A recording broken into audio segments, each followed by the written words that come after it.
But the process of learning remains the same. The medium has changed.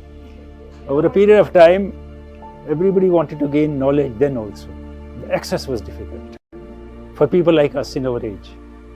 Today what happens in institutions that professors gives you a link and then tells you read from these links and then come tomorrow we'll discuss it.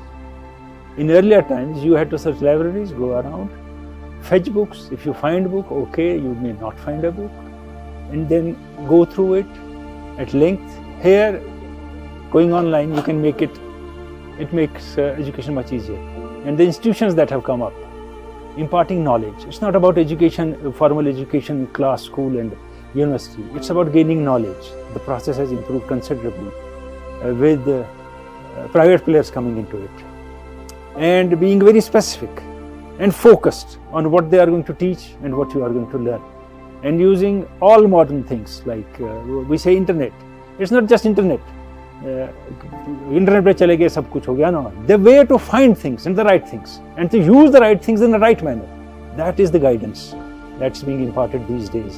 And that's the thing where you excel, because everybody is trying to get knowledge, everybody is trying to learn. So how different you become from them is how you use it, what you get. If you are taught how to use what knowledge you have gained, then naturally you will be successful.